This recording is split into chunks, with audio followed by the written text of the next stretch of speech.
What's up, guys? This is Tim from Capes and Scowls, and today we're doing a brand new segment, and it is called Random Comic Review. And basically what we're going to do is I'm going to read a book. It could be anywhere from a year old all the way back to the Golden Age, although that's a little less likely, isn't it? But it's going to be a book randomly selected out of either my collection or something terrible comes into the comic book store, 30 North Main Street, Glassboro, New Jersey. I will pick it up. I will read it, and we will review it. Now, there's going to be a grading system on the books, and there will be a score, and maybe we'll do a look back at all the random reviews we do, assuming we stick with this segment. But there's a possible 10 points for the story and a possible 10 points for the art, with 20 points overall. 20 would be a perfect book. Today, Amazing Man. Amazing Man number 9. It's a DC comic book from 1986. It is weird, and it is not bad, but it is not good. And I think it's a very specific audience. It's a comedy book.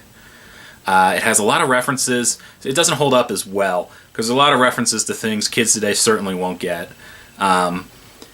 Things of the era, game shows and whatnot. There's even a typewriter in it.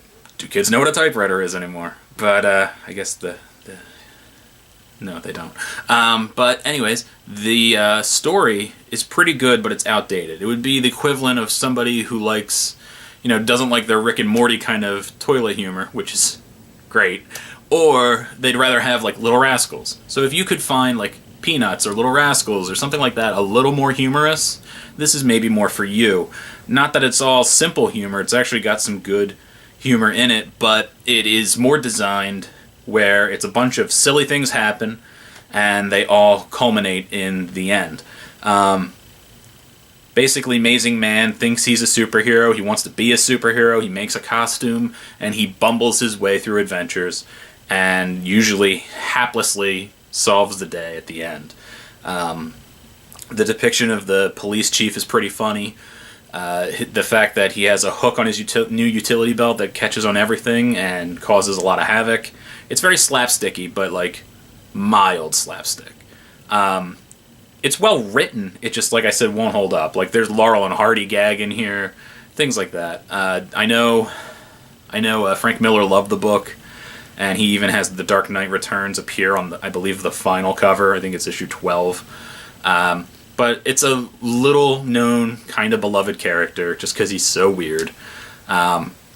I enjoyed the book. The story, it had two different stories in it. There's a backup story with the Fred Hembeck art in the back about a sheriff character.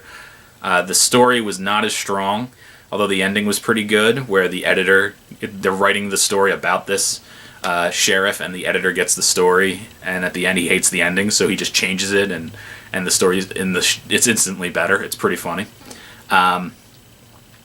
But overall, I would have to say, Amazing Man. It's amazing, like apostrophe M, Amazing Man number 9. I'm going to give the story, I was going to give it a 6, but the backup story was actually a little bit better.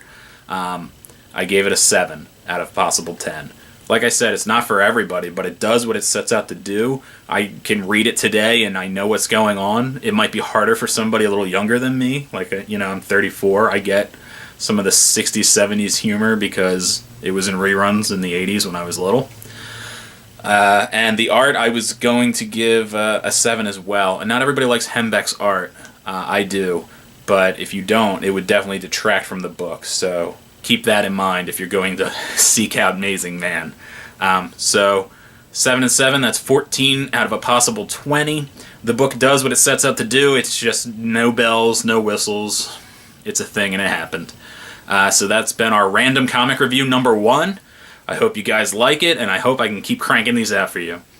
Thank you for watching. And remember, @mad_dog_Tim on the old Twitter machine. Thank you for watching.